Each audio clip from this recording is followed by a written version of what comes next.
НАТО-гийн ирээдүй, Европын ирээдүй, Америк, Европын харилцаа тэр хамтраа түншлэх юм уу үгүй мүү? Энэ Украины дайнаас болж ерөөхдөө геополитикийн төвшөнд маш олон өөрчлөлтүүд орж ирж байгаа юм байна. За тэгээ Glenn Disney подкастын 2 дахь хэсгэн дээр тавтаа морилно. Scott Ritter Glenn Disney одоо юу ярих юм бэ гэх юм бол Украины маргаанаас энэ дайнаас үүсэж байгаа НАТО, Америк, хугарал гэх мэт чинь бүгдийг ярьсан. За ажилд орцгоо. Well, I've also heard from the Ukrainian side that the setback with their drones is now having a huge impact in all areas on the battlefield, and I guess a good indication of what you mentioned, the inability to relocate troops to weaker areas was quite evident by what happened when they shifted some of their troops away from Sumy, how quickly things began to fall away. So this is not really maybe in the Western media, but otherwise it's not a secret anymore that things are going very bad. За барууны хэвлэл мэдээлэл дотор юу ил болохгүй байгаа юм бэ гэх юм бол энэ дроны асуудал, энэ Украины өөрийнхөө хамгаалах чадах асуудал. Glenn Disney бас өөрөө Украинаас юу сонссон бэ гэх юм бол энэ дроны тактикийн давуу талын шилжилт. Оросууд ерөөхдөө дрон дээр илүү хүчтэй байгаа. Утга учир нь ойлгоод авцсан. Тэгээд Сумид юу болсон бэ гэх юм бол тэндээсээ Украинч жоохон цэргээд татсан чинь шууд тэндээ бутраад эхэлж байгаа юм аа. Барууны хэвлэл мэдээллийн тухай ерөөсөө ярихгүй. One key theme, though, over the past 3 years has been whenever things go from bad to worse, we tend to escalate. That is, we start sending tanks and HIMARS, F-16s, and. За тэгээд барууныхан Украинчууд ерөөхдөө сулраад ирэхээр ялагдаад ирэхээр барууныхан юу гэдэг юм бэ гэх юм бол escalate хийждэг. Илүү хурц болгодог. За эхлээд Abrams танкуудаа явуулсан. Дараа нь F-16 онгоцуудаа явуулсан. Дараа нь Storm Shadow янз бүрийн Poison. За тэгээд дүнгиж сайхан юу хийсэн бэ гэх юм бол Оросын цөмийн зэвсгийн зөөдөг, тэрвэрлдэг онгоцны баазлал халтсан. The most recent thing which took me also by surprise was this attack on Russia's nuclear deterrent. This goes a bit beyond my comprehension how they could do something as reckless as this, not just escalating the war in a dramatic way, but this could have very unforeseen consequences. Indeed, I'm not sure if we've seen fully yet how the Russians intend to respond, but arms controls treaty, I mean, across the board, it's going to have a lot of ramifications. What do you think will be the consequences of this last round of escalation? За тэгээд ер нь бол дараагийн шатлуу шилжсэн Украинчууд цөмийн зэвсгийн тэрвэрлдэг, хадгалдаг, онгоцны бааз 5 тийм онгоцны бааз руу халтсан. Дайныг илүү харгас болгож байгаа. Тэгээ бараг 1970-ад оноос хойш бий болсон цөмийн зэвсгийн хяналт, шалгалт, ойлголт, гэрээнүүд нь ерөөдөө одоо хүчингүй болохын эрсдэлтэй байгаа. Тэгээд ерөөдөө Scott Ritter-аас юу асууж байна гэх юм бол одоо энэс үүсэж байгаа үр дүн юу юм бэ? Энэ одоо хаан дуусах гэдэг юм бэ? The strategic defeat of Ukraine and the strategic defeat of NATO and За, ерөөдөө эцсийн үр дүн юу болох юм бэ гэх юм бол стратегийн төвшөнд Украин ялагдана. Стратегийн төвшөнд НАТО ялагдана. strategic defeat of the European Union and стратегийн төвшөнд Европын холбоо ялагдана. the question is, does the United States want to be strategically defeated as well, or do we want to separate? Now, when we say strategic, За, тэгээд бас юу боломжтой юм бэ гэх юм бол стратегийн төвшөнд Америкчууд Украинаас олж ялагдах магадaltaй. За тэгээд гол асуудал нь юу юм бэ гэх юм бол Америкчууд ялагдах хүсэлтэй байгаа мó үгүй мó?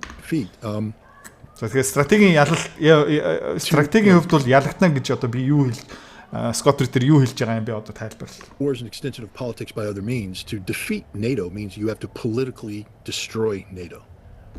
It doesn't mean the military defeat. It means NATO can no longer continue to exist as a cohesive military alliance.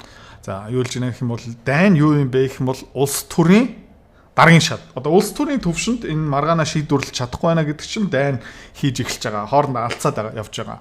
Тэгээд НАТО-гийг ялагдуулнаа. НАТО-ыг одоо байхгүй болгоно гэдэг чинь одоо байгаа төвшөнд ажиллахааргүй болгон гэсэн үг. Юу гэсэн үг юм бэ гэх юм бол Европ, Америкчууд хоорондоо муудалцаад ойлголцоо болоод тэгээд ерөөхдөө НАТО өмнө шиг байхгүй болно гэсэн үг. it fractures, the collapse Yeah, of NATO. hold. That's what's happening right now because Одоо of яг тэр одоо бий болж NATO's байгаа. decision to double down on Russia, to make Russia the enemy. The European Union, likewise, has deep fractures in it right now because of their insistence on not solving the problems inherent to the Union today, within the Union, but to try and find an external enemy upon which they can, continue to achieve growth. За нэмээд тийм Европын холбоо ч гэсэн маш олон маргааны цэгтэй энэ тэнд хугарч эхэлж байгаа. Тэгээ Европын холбоо өөрийнхөө дотоодын асуудал дээр төвлөрөхгүй эдийн засгийн өсөлтийг буцаагаад авчрахгүй эрчим хүчний бодлогоор таад миний контент үзэж байгаа бол энийг бүтэн ойлгож байгаа. За Европчууд өөрийнхөө дотоод асуудлаа шийдвэрлэхээс илүү тий гадаадын тий гадны нэг дайсан гаргаж ирээд за тэгээ гадны дайсныг ялаад Оросыг бутлаад тасдаж аваад тэндээ ял бий болгоод тэндээсээ эдийн засгийн өсөлт гаргаж ирнэ гэдэг чинь худлаа чадахгүй тий. За тэгээд НАТО, Европ, Америк, Европын холбоо бүгдээрээ ялагдах юм байна гинэ. The Russians now have made a commitment.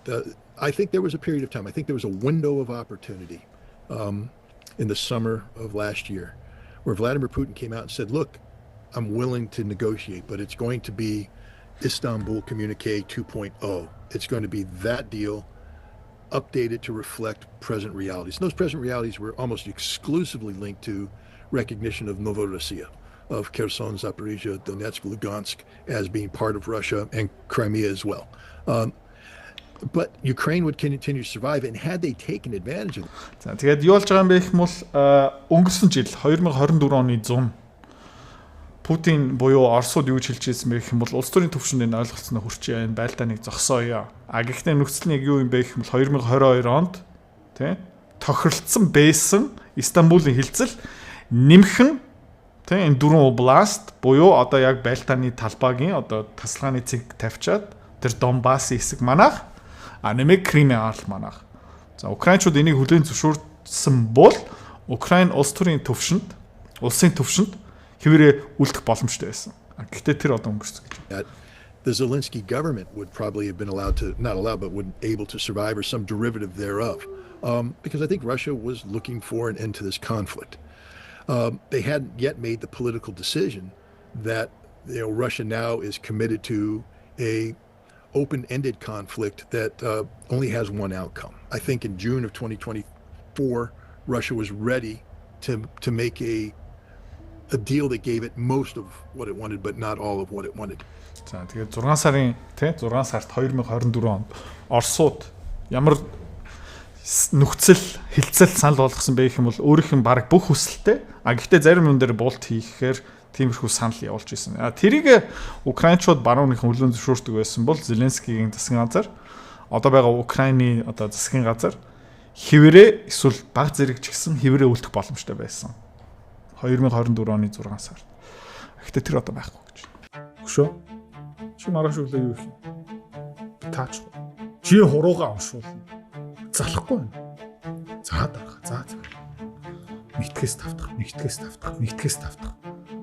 Зуны амтлаараа жоохон амрын тэгээ буцаагаад ажилдаа орчин. Зээлээ төлнө.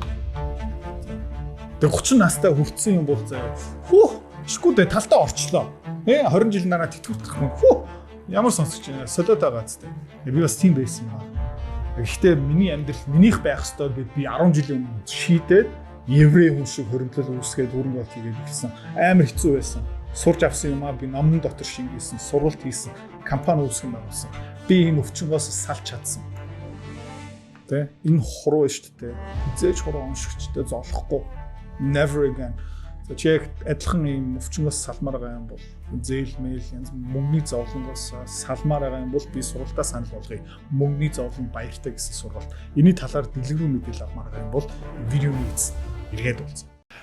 I think that window is shut. It's gone.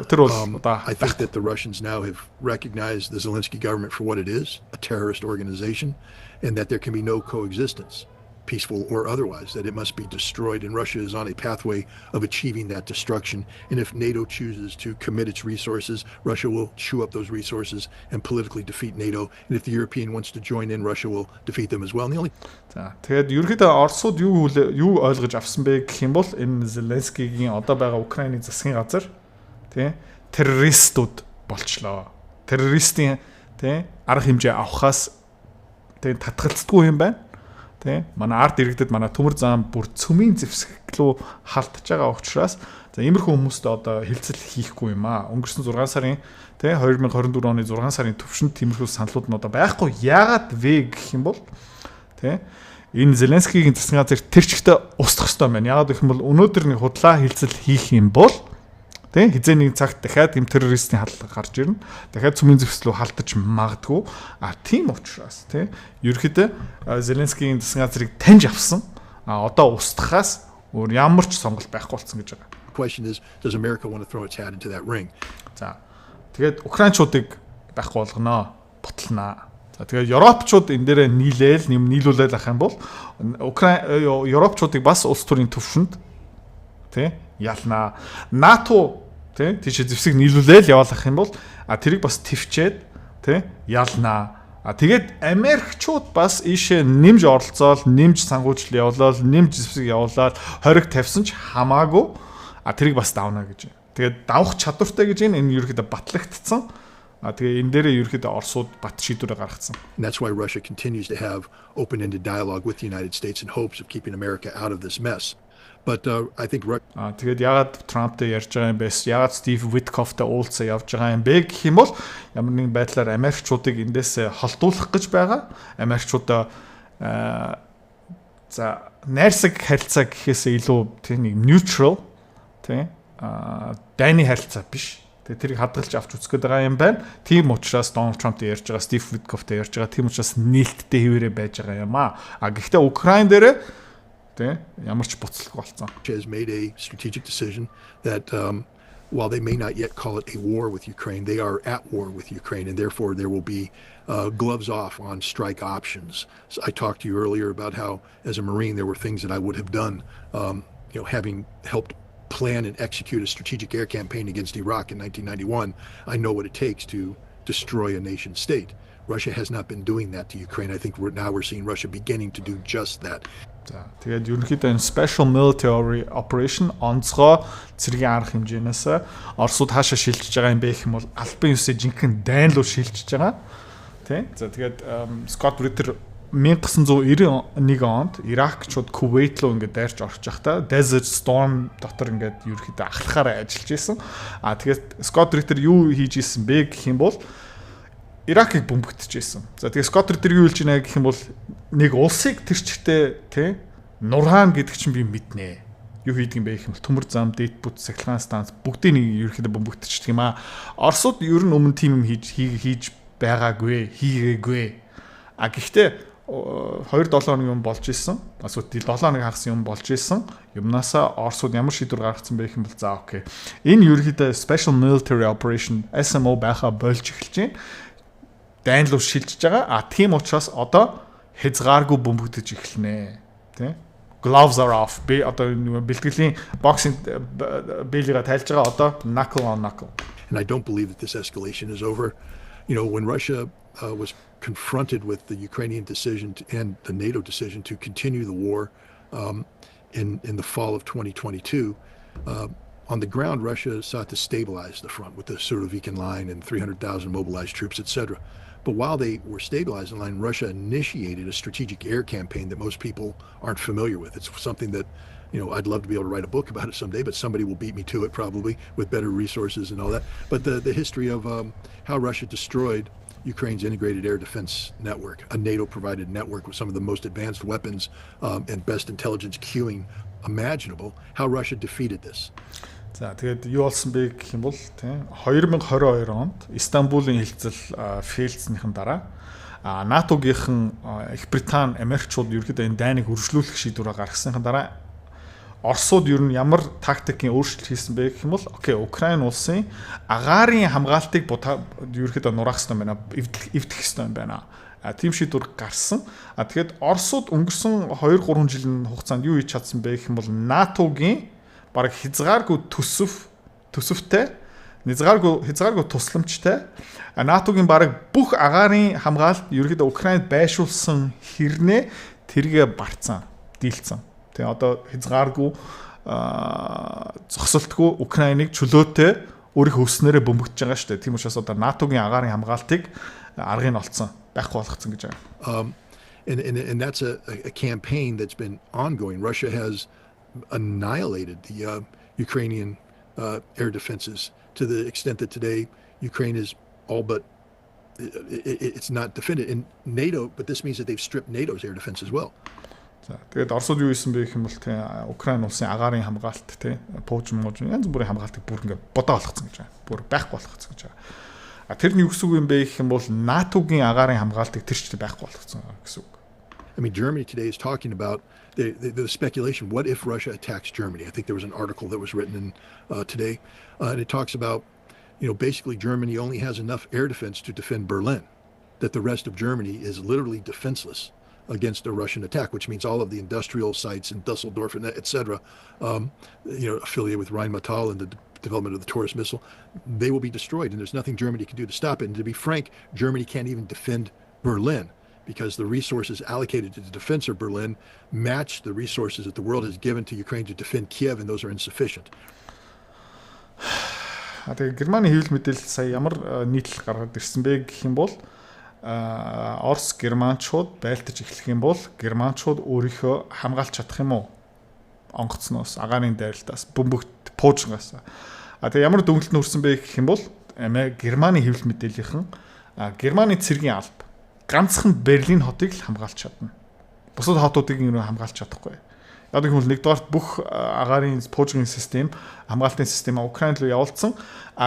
Нэмээд тий НАТО-гийн бүх тоног төхөөрөмж, бүх зэвсэг, бүх төсөв Украины Киев дотор төвлөрсөн байгаа хэрнээ НАТО-гийн Киевийг бүтэн хамгаалж чадахгүй учраас германчууд өөрийнхөө Берлин хотоо бас хамгаалж чадахгүй. Яагаад гэх юм бол Оросууд хүснээрээ Киевийг бөмбөгдөж байгаа. Тийм учраас НАТО-гийн агаарын хамгаалалт ерөөдөө үр дүнгүй болцсон байгаа гэсэн үг. Тийм учраас Киевийг чөлөөтэй бөмбөгдөж байгаа учраас Германы Берлинийг бас чөлөөтэй бөмбөгдөнө, Кёльнийг чөлөөтэй бөмбөгдөнө, Мюнхенийг чөлөөтэй бөмбөгдөнө.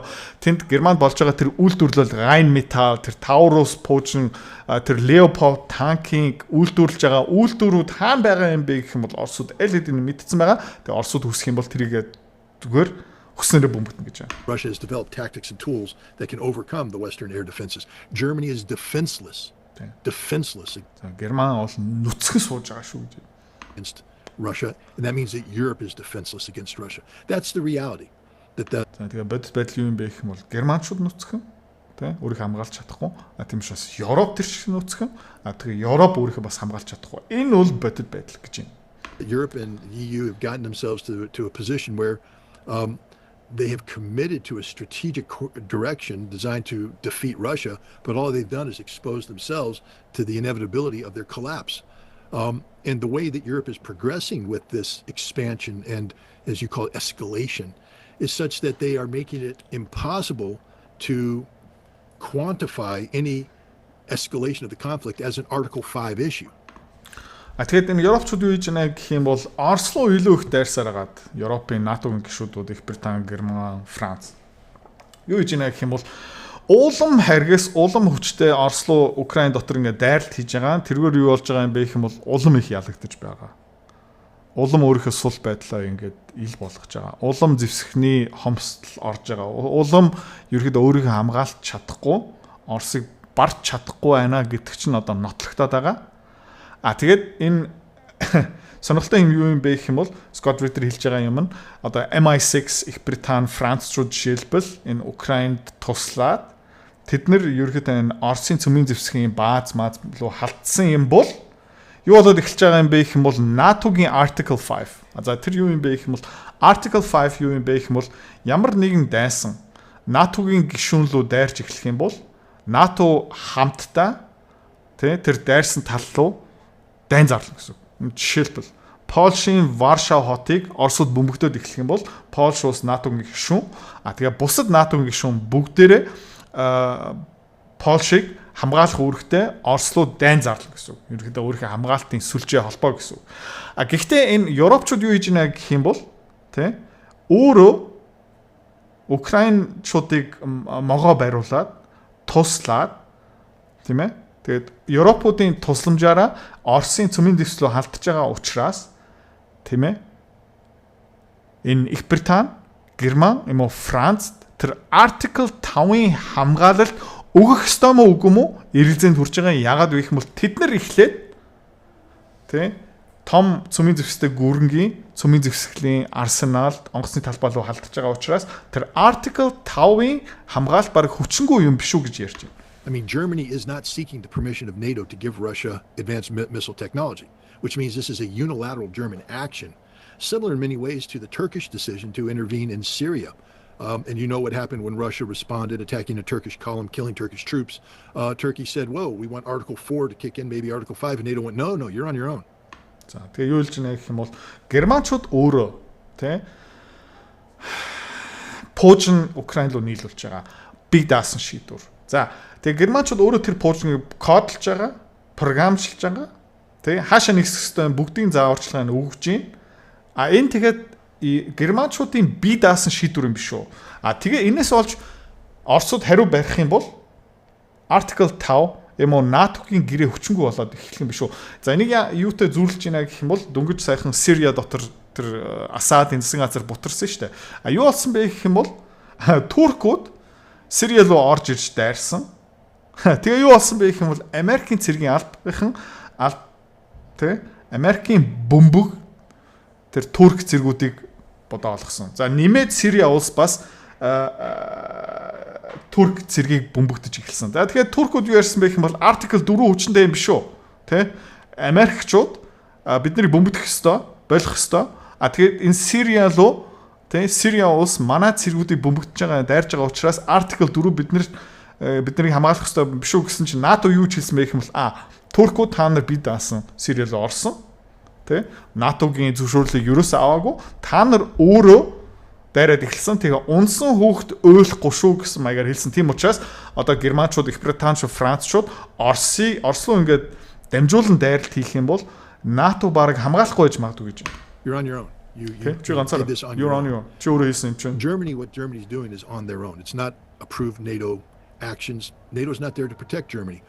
The European Union is seeking to do things that it can't back up because it doesn't have an Article 5. So they've delinked European Union activities from NATO activities. Europe is setting itself up for an absolute disaster. Тэгээ Европчууд юу хийж байна гэх юм бол бие даасан НАТО-гийн зөвшөөрлгүй, Америкийн зөвшөөрлгүй, НАТО-гийн хамгийн том гишүүний зөвшөөрлгүйгээр тэ дайныг илүү харьцуулж байгаа шал өөр зэвсэг нийлүүлж байгаа тагнуулын албаараа ингээд тусламж үзүүлж байгаа энэгээр юу хийж байна гэх юм бол Европчууд НАТО-гийн тийм ээ гишүүнчлийн утга учирыг байхгүй болгож байна. Тэгээд Европ өөрийнхөө хаана хүрэж байгаа юм бэ гэх юм бол тэ бүжигхэн дизастер руу өөрийнхөө хүрэж байна гинэ. Because if they continue to escalate, as you said, they don't have the means to sustain that escalation or back it up. Russia has the means to deflect that escalation and destroy it. And if that's the direction we want to go, then the United States is going to be compelled to ask the question, do we want to jump in here and risk losing Boston, Baltimore, Тэгээд Европчууд энэ зодоон эхлэх юм бол энэ зодооныг өөрөө дуусгах чадахгүй. Оросууд энийг дуусгах чаднаа төвчээртэй, хөрөнгөтэй, үйлдвэрлэлийн чадвартай, зэвсэгтэй. Европчууд энийг чадахгүй. За гэхдээ Европчууд ингээд зодтолтыя гараад ир үзэлцъя тийм баарнасаа гараад ир ингээ баарны гадаа пабны гадаа зодтолтыя алдцъя гэх юм бол Америкчуудад нэг асуудал байгаа тийм энэ маргаан руу орох юм уу за тэгээд Baltimore, Boston гэх мэт чинь хотуудыг эрсдэлд оруулах юм уу Los Angeles, although given the riots we may be willing to write off Los Angeles. Тэгээд Baltimore, Boston, Los Angeles-ыг бас алдчих магадгүй. Гэхдээ Los Angeles болж байгаа бослогыг ингээ иргэдийн бослог харах юм бол Los Angeles аль хэдийн байхгүй болсон байж магадгүй гэж тоглож байна тийм. But how many American cities are willing to lose on behalf of Dusseldorf? And the answer is none. За. Тэгээ Америкчууд, Европчуудаас олж, эсвэл Германчуудаас олж хэдэн хотыг алдах, золиослох бэлэн байгаа юм бэ? Хариулт нь юу юм бэ гэх юм бол 0 хот. None. 0. Тэгээд энэ юу Scott Ritter юу хэлж байна гэх юм бол Европчууд урагшаа явсараа гад. Тэ. За тэгээд Оросууд нэг хариутай нэг пуужин явуулаад нэг хотыг ингээд байхгүй болгочих гэж бодъё л та. Тэгээд Америкч бодож эхлэх байхгүй. Окей. За окей. Бид нэр одоо Москва бөмбөгдөх үү? Санкт Петербург бөмбөгдөх үү? Ингээд бодож эхлэх байхгүй. За бид нэр ийшээ бөмбөг явуулчих юм бол бид нэр одоо Бостон алдах юм байна, Лос Анжелес алдах юм байна, Вашингтон алдах юм байна гэх мэт чинь. Тэгээд тийм тоглоом болж эхлэх байхгүй юу? Тэ? Escalation. Тэгээ Америкчууд юу шийдвэрлэх магадaltaй юм бэ гэх юм бол нэг ч хотыг золиослмааргүй байна. Европчуудаа наадахаа зүгээр бол хогчин. It's a problem that Europe has made for itself. Тэгээ энэ асуудлыг And the solution is with Europe, and Europe doesn't have the means of coming up with a solution. So энэ булан руу Европ тэ өөрийгөө шахаад оруулсан. I think the Russians are committed right now to winning this thing. The good news is Russia doesn't want to attack Germany. Russia doesn't want to attack Poland. Russia doesn't want to attack Europe. Russia simply wants a resolution to the problem in Ukraine. За тэгээд ерөөхдөө Оросууд юу шийдсэн бэ гэх юм бол одоо ялнаа. Гэхдээ сайн мэдээ нь юу юм бэ гэх юм бол Оросууд ерөөхдөө Германлууд дайрах хүсэхгүй байна, Польшлууд дайрах хүсэхгүй байна, Их Британилууд дайрах хүсэхгүй байгаа. Оросууд яг юу хүсэж байгаа юм бэ гэх юм бол Украинд үүсэж байгаа тэр асуудлыг тэ шийдвэрлэмээр байгаа. Тэ Украин НАТО-гийн гишүүн байж болох уу гэх мэт тэ. And right now, I think Russia recognizes that the only way they achieve that is through the unconditional surrender of Ukraine, which comes from the total defeat of Ukraine at the hands of the Russian military. За тэгээ Орос хүссэн үр дүнгээ хэрхэн одоо авчирч чадах юм бэ гэвэл Балтийн талбай дээр Украиныг тэр чигтээ ялах хэвээр. Украинчууд тэр чигтээ бууж өгөх хэвээр. Тэгээд бууж өгөх эргүүл нөхцөл тавихгүйгаараа тэр чигтээ бууж өгнө гэдэг чинь Оросын бүх нөхцлүүдийг хүлээн зөвшөөрнө гэсэн үг. Одоо дэлхийн 20 дугаар дайн Япончууд Америкчууд бууж өгсөн. Ямар ч нөхцөл эргүүлээ тавиагүй ганцхан тэр Emperor Hirohito'г авч үлдээ гэсэн. Германчууд бас яг адилхан дэлхийн 20 дугаар дайн ялцсныхаа дараа ямар ч нөхцөл тавиагүй unconditional surrender шаардлагатай байна. Well, you mentioned the United States. Well, the question is whether or not it will sit this one out. But with these attacks, though, on Russia's nuclear deterrent, do you see any possibility that the United States had no involvement at all? And if the US was involved, could it be there was only the security agencies and Trump himself didn't know? Or is this also, again, it becomes a lot of speculation. So just as given that we're not sitting on any information, but it's just hard to imagine something like this being pulled out with at least assistance of U.S. intelligence agencies, if not assistance, even not even the knowledge. It's starting to sound very unlikely, though. But if Trump's not involved, I mean, from the first administration, it did appear that he was often sidelined on some key issues. But again, this is more your field, so I was wondering what your thoughts were. Юу асуусан бэ гэх юм бол Украинчууд цөмийн зэвсгэл рүү халтсан. Тэр агарын бааз маазлуу ингээд онгоцны бааз руу халтсан. Тэгээд Трамп энэний тухай юу ч мдэггүй гэж байгаа юм. Тэгээ Америкийн засгийн газар, Америкийн тагнуулын алба, Америкийн батлан хамгааллын яам юу ч мдэггүй гэж юу? Эсвэл мэдээл байсан болов? Мэдээл байсан бол Трампт хэлээгүй юм бoo? Эсвэл Трампт хэлсэн ч гэсэн Трамп үйлдэл хийгээгүй юм уу? Ерөнхийдөө 2016 оноос 2020 онд Трамп анх удаа ерөнхийлөгч болж байхдаа засгийн газар агентлгууд яамууд бас ерөөхдөө Трамптай зөвлөлцөхгүйгээр Трампаас зөвшөөрөл авахгүйгээр бие даасан янз бүрийн юм харгас шийдвэрийг гаргаж ирсэн. Тэгэхээр тэндээ юу болж байгаа юм бэ? Та ерөөхдөө тагнуулын алба дотор ажиллаж исэн болохоор Америкийн засгийн газрын дотоод шийдвэр гаргалалт нэгдсэн байдал нь ерөөхдөө ямар байгаа юм бэ асууж. Well, I start with the presumption based upon observable factors that the Trump administration is a dysfunctional administration when it comes to Russian policy, Ukrainian policy, and in many ways national security policy. За, тэгээд мань хүний дүнэлт нь юу юм бэ гэх юм бол Трампын засгийн газар dysfunctional ажиллаж чадахгүй. Буруу ажиллаж байгаа. Зохион байгуулалт муутай замбраагүй ажиллаж байгаа.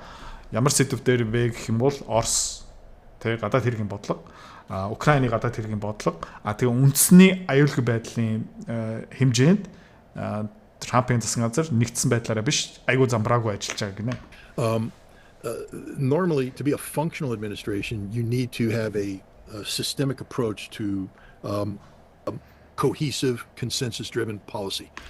Ерөнхийдөө засгийн газар яаж ажиллах юм бэ гэх юм бол эхлээд executive нөө шийдвэр гаргалт гүйцэтгэлийн албан шийдвэр гаргадаг. Дональд Трампын засгийн газар ерөнхийлөгчтэй зүг уулздаг.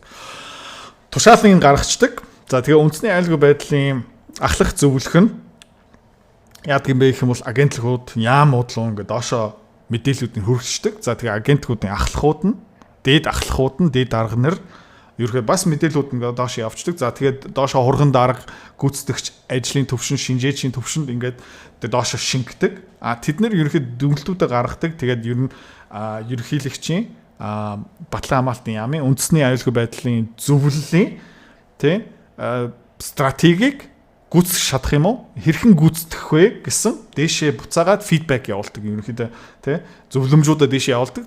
Тэгээд ерөнхийлөгч том яамны сайд нар гих мэтчлэн за ингэж яв шийдвэр гаргаад тэгээд ер нь бол энэ томоохон пирамид нэгдсэн байдлаараа шийдвэр гаргадаг хөдөлдөг. Гэхдээ юу гэж хэлсэн бэ гэх юм бол Дональд Трампын засгийн газар dysfunctional замбраагүй тэгж ажиллаж чадахгүй байна. This administration doesn't work that way. Энэ засгийн газар тэгж ерөөсөө ажиллахгүй. We don't even have a national security advisor right now. We have a secretary of state who's dual-hatted, and he can't do both jobs, and he's not doing the national security advisor job, which means the National Security Council is not functioning, which means what we're happening is the president acting on a whim or on advice whispered into his ear. That advice hasn't been thoroughly staffed out. A key example of this is Golden Dome. За. Тэгээд Америк Дональд Трампын засгийн газар энэ дээр ягаад замбраагүй нэгдсэн байдлаар юусаа ажиллаж чадахгүй юм бэ гэх юм бол үндэсний аюулгүй байдлын зөвлөх нь юусоо байхгүй. Pete Hegseth одоохондоо батлан хамгаалтын сайдаар ажиллаж байгаа. Давхар дээлтэй гэх юм уу да? Давхар дээл нь юу юм бэ гэвэл үндэсний аюулгүй байдлын зөвлөхөөр ажиллаж байгаа. Гэхдээ батлан хамгаалтын сайдын ажлыг тэр чигтээ хийж байгаа учраас ерөөхдөө тэр үндэсний аюулгүй байдлын зөвлөх дээрээ хүм байхгүй. Тийм учраас доошо мэдээлэл нь хүрдэггүй юм аа. Тэ? Хүртгүй юм аа.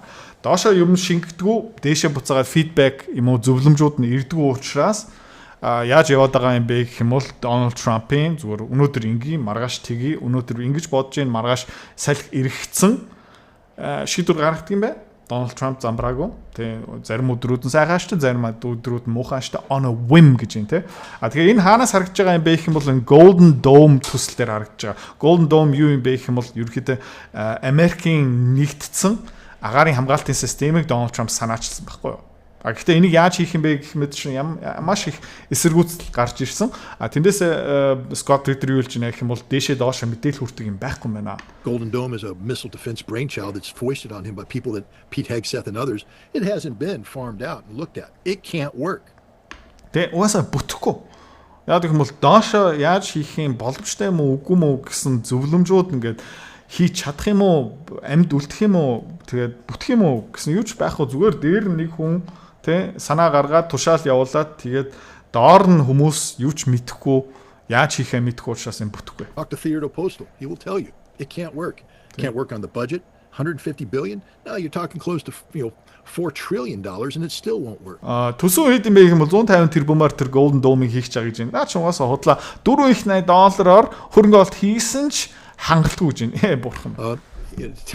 Just so people are like, well, Scott, you're very pessimistic. I don't know. I've been following this for a little while. I grew up in the age of the Cold War, and I watched how, as somebody who was involved, but studying Safeguard, you realize that missile defense just can't work. There's always something that will overcome Safeguard. It doesn't matter how. За тэгээд ерөөхдөө 80 70-аад ондоо мань хүн ерөөхдөө карьер эхлүүлж байхдаа Safeguard гэсэн пуужингийн хамгаалтын систем бас нэг өөр нэртэй төслөөр ажиллаж байсан байна. Тэр бас бүтээгүй failдсан. Тэгээд Scott Ritter юу гэж нэ гэх юм бол төгс пуужингаас хамгаалдаг систем угаасаа байхгүй. Хааны газар нэг тий пуужингаас мултарч ороод ирчихнэ. Bases we build, how many Sprint missiles or Spartan missiles we build. The Russian response was either large missiles with multiple, re-entry vehicles, independently targeted, which would overwhelm the system, or FOBs, a fractional orbit bombardment system, meaning you put a missile into orbit and it comes out in a trajectory that can't be tracked ballistically, and they strike the target. The Russians had the solution. We didn't have the money to build these, so we wisely signed the anti-ballistic missile treaty, saying mutually assured destruction is our safest bet. Donald Trump then, or not Donald Trump. За тэгээ юу юм бэ гэх юм бол за тэр safe гэдэг пуужин хамгаалтын систем ерөөхдөө бүтэхгүй. Яагаад вэ гэх юм бол Оросууд ганцхан пуужин явуулахгүй, Oreshnik пуужин шиг тий сансарлуу ингээ хүрөөд тэгээд тэр ингээ задардаг 8 9 12 жижиг мини пуужин болоод ингээ тараа явцдаг. Тэдний бүгднийг ингээ тий дэлбэлэн гэж байхгүй. Эсвэл айгу замбраагүй нисдэг пууж одоо ерөөдөө энгийн пууж зүгээр ингээл гэж нисэж байгаа байхгүй. Тэгээ юу их боломжтой юм бэ гэх юм бол ийм erratic flight pattern те пууж нь явуулах боломжтой. Тэр юу юм бэ гэх юм бол ингээд замбраагүй нисдэг пууж те ерөөдөө за ийшээ ингээд явуулаад энэ хоёроо нийлээл ингээд тесрэх юм байна. Тийм пууж нь ерөөдөө явуулах хэрэггүй. Тэгээд Америкчууд юу хийсэн бэ гэх юм бол окей бид нар пуужнаас хамгаалж чадахгүй юм байна. Тийм учраас Совет холбоотой нэг гэрээ зурсан тий. Тэгээд гэрээ зурсан одоо алцгаа боли тэр онгоцнуудаа ингээл тавьчих. Нэмээд бид нар өөрийнхөө хэрхэн хамгаалах юм бэ гэх юм бол MAD стратеги mutually assured destruction. Чи намайг будаа олох юм бол бид нар ч чамайг бас будаа олох. Та нар цөмийн зэвсэг явуулах юм бол бид нар ч гэсэн цөмийн зэвсэг явуулнаа. Тэгээ энэ бол оновчтой хамгаалалт болсон юм аа. Пуужнаас хамгаална гэж худлаа. Ronald Reagan and said, no. I believe in disarmament, but we're going to have strategic defense initiative. Brilliant pebbles, Star Wars. Didn't work, couldn't afford it. So it broke down and became the ballistic missile defense, scheme or organization under Bush. 9/11 came. Bush said, we got to get a missile defense shield in. The reality is we didn't have technology that worked, so we made it up. We simply fabricated something out of nothing, created the ground-based interceptor. It doesn't work. The idea of a bullet hitting a bullet doesn't work because we've never successfully tested it. We don't have a bullet hit a bullet. We have a bullet hit a balloon. We have a bullet hit a target that's been painted and built specifically to be, and even then we miss it most of the time. Тийм пуужнаас хамгаална гэж байхгүй тий. Нэг бууны сумыг өөр нэг бууны сумаар онно гэж байхгүй. Тийм технологи биднэрт байхгүй. Угаасаа худлаа. Мөнгөч байхгүй, төсөвч байхгүй, технологич байхгүй. Тийм угаасаа юм. What we call missile defense today doesn't work. Everything the Russians possess can overcome the missile defense that we currently have. So now what are we going to do? Come up with the Golden Dome, which is a missile defense system predicated on technology that doesn't exist. Тэгээд нэг Golden Dome төсөл юу юм бэ гэх юм бол байхгүй технологиороо өөрийгөө хамгаалах чадахгүй арга хэмжээ төлөлгөө. Тэгээд Оросуудын байгаа пууж нь тий энэ агаарын хамгаалтын систем хамаагүй. Hasn't been tested. And when it does talk about using existing technology, it's using technology that doesn't work. That's the product of dysfunctional national security team. Тэгээд энэ юуны шинж тэмдэг юм бэ гэх юм бол замбраагүй нэгтцэн биш тий бодтой ажиллаа хийж чадахгүй үндэсний аюулгүй байдлын хорооны одоо шинж тэмдэг. This should never have made it to the president's desk. The president should never have been given an opportunity to comment on this because it's not properly staffed policy. За тэгээд ерөнхийлөгчийн ширээн дээр энэ Golden Dome төслийг тавьснаа гэдэг чинь угаасаа шал худлаа бүтэж чадахгүй бүтэх боломжгүй царай алдахаар фейлдэх төслийг Дональд Трампын ширээн дээр тавьсан. Дональд Трамп тэрийг одоо баахан магтсан, ярьсан, гар үсэг тэрэн дээр зурцсан. Одоо доошо тусшаалууд нь яваад эхэлнэ. Тэгээд хизээ нэг цаг за энэ худлаа юм байна гараад ирчихнэ. Тэгээд шал субодны худлаа юм хийцэн байгаа. Тэгээд энэ юуны шинж тэмдэг юм бэ гэх юм бол бүтэхгүй, гүйцэтгэлгүй, замбраагүй засгийн газрын High in the sky nonsense from a handful of people who just skipped echelon in terms of developing the idea and put it on the president's desk. That's the world we live in. So now we come back and talk about what happened. As you pointed out, during Donald Trump's first term, he approved hundreds of millions of dollars of defense aid to Ukraine. That defense aid was attached to a strategic policy direction, one that was also attached, for instance, for having the CIA build 20 bases on Ukrainian soil. For what purpose? Peaceful coexistence? Were these 20 CIA bases there to hold hands with the Russians and sing Kumbaya? No. It's part of a strategic policy direction to achieve the strategic defeat of Russia, strategic defeat defined as the collapse of the Putin government. За 16 онд Дональд Трамп 20 он хүртэл ингээ ирэх барихтаа хэдэн зуун сая долларын санхүүгийн тусламж зэвсгийн санхүүжилт зэвсгээрээ Украиныг хангаж өгсөн. За ганцхан зүгээр зэвсэг нийлүүлээгүй нэмэлт шаардлагатай байсан юм а. Нэмэлт нөхцөлтэй байсан. Юу юм бэ гэх юм бол жишээлбэл Украины нутаг талбай дээр 20 CIA Америкийн тагнуулын албаны бааз баригдсан. Яагаад тэр 20 тийм тагнуулын бааз баригдсан бэ гэх юм бол тэдний эцсийн зорилго юу байсан бэ гэх юм бол Оросыг дийлэх барах defeat of Russia гэж штэ. Оросыг ялах ёстой. Тим зорилготой тим CIA бааз баригдсан. That's what it is. It's about creating the conditions, economically, politically, etc., that brings about a collapse of the Putin government. That was the strategic direction under the Obama administration once the Russian reset failed. Remember, we had the Russian reset. That was really regime change operation designed to put Dmitry Medvedev in place and keep Vladimir Putin out. That's all it was. It wasn't about better relations. It was about keeping Putin out. When that failed, Putin came back 2012. It changed into regime change. За тэгээ энэ ерөөдөө хизэнээс эхэлсэн байх юм бол Обамагийн үеэр эхэлсэн. Обамагийн үеэр стратегийн шинжилэлт хийсэн. Тухайд Америкчууд юу хийх гэж үзсэн бэ гэх юм бол Дмитрий Медведевийг дэмжиж Путиныг зайлуулах гэж үзсэн. Бүтсэнгүү Путин эргүүлээд ерөнхийлөгч болсон. Та хэд мэдж байгаа те Путин ерөнхийлөгч байгаад ерөнхий сайд болоод завсарлаад тэгээ буцаагаад ерөнхийлөгч болсон. Тэгээд Дмитрий Медведевтэй ингээ байраас болсон. Тэр хугацаанд Америкчууд юу гэж үзсэн бэ гэх юм бол Путиныг солио, өөрийнхөө хүнийг тавья. Медведевийг өөрлөгөө татчихээ тэр бүтээгөө фейлдсэн учраас Обамагийн шин төлөвлөгөө юу байсан бэ гэх юм бол окей, regime change. Тэ? Украины засгийн газрын Оросын засгийн газрын удирдлагуудыг соли байхгүй болгоё, өөрийнхөө хүмүүсийг тавья. CIA doubled down on working with opposition leaders, etc. There's a reason why Russia kicked out all of the NGOs, Western-funded NGOs, because they were fronts for the CIA, trying to achieve, domestic unrest to collapse the Russian government. That was the policy inherited by Donald Trump. He never changed the policy.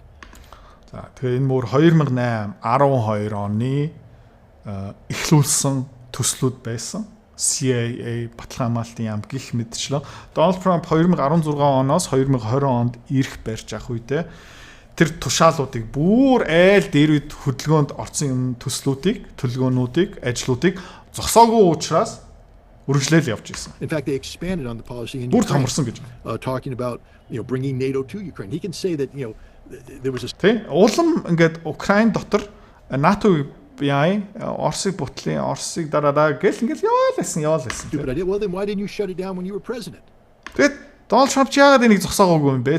Ерөнхийлөгч байхдаа зогсоогоогүй гэж юм. Well, one, he didn't have the vision, and two, as you said, he was being stabbed in the back by a national security team that was more loyal to the deep state than they were to Donald Trump. But now, за тэгээд тухайд нөгөө баталгаа хамгаалтын сайд хэн байсан? Secretary of State хэн байсан бэ гэх юм бол Mike Pompeo. Тэгээд тэр хүн юу байсан бэ гэх юм бол тэр deep state neocon-ы гишүүдийн нэг нь тэгээд Donald Trump буруу зөвлөгөө өгсөн, мань хүнийг хөлөгдсөн. Тэгээд тэр Украинд болж исэн юмыг үргэлжлүүлсэн. Тэгээд юу хэлж исэн бэ гэх юм бол Байден буцаа гарч ирэх нь хүлээгээд тэгээд Путинийг Оросыг дайрч гэлсэн Украиныг НАТО руу орлсон тэр үр дүн энэ. He has this. Joe Biden took the same policy, expanded upon it through the conflict in Ukraine, and now Trump has inherited it. Ask yourself the following question. За тэгээд Украин тэрийг Байден тэрийг бүр томруулсан, үргэлжлүүлсэн. Тэгээ энэ бүх гай одоо Дональд Трампын ширээн дээрээ бууж ирж байгаа юм бай. За өөрөөсөө одоо энийг асуугаарай гэж хэлж байна. Has Trump publicly shut down this national security policy of the United States? Trump өмнөх одоо 12 жилийн хугацаанд явж исэн явсаар л байгаа тэр үндэсний аюулгүй байдлын бодлогыг 2008 12 онд эхлүүлсэн бодлогыг зогсоосон юм уу? Зогсоогоогүй. Has Trump come out and signed an executive order that said it is no longer the policy of the United States to achieve the strategic defeat of Russia? And the answer is no. Эсвэл нэг executive order хуулийн төсөл нэг ерөнхийлөгчийн тушаал гаргасан юм уу? За, манай CIA, манай баталгаа хамгаалтын яам, манай Украинд болж байгаа, манай Европт болж байгаа илт даалгавар Оросыг барах, Оросыг дуусгах одоо болио. Тийм тушаал гаргасан уу? Гаргаагүй.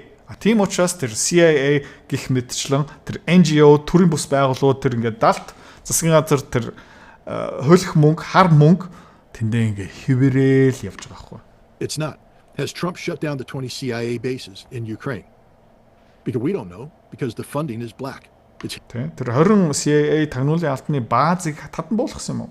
Бид нар мэдэхгүй. Яг бол мөнгө нь санхүүжилт нь улсын төсвүүд дотор угаасаа харагдахгүй. We don't know. But the answer is no, he hasn't. He hasn't signed a finding to reverse this. Because he's a businessman and this is leverage. You don't want to give up all your tools until we have a deal. So what he's done is kept the same tools on the table whose job it is to bring down the Russian government.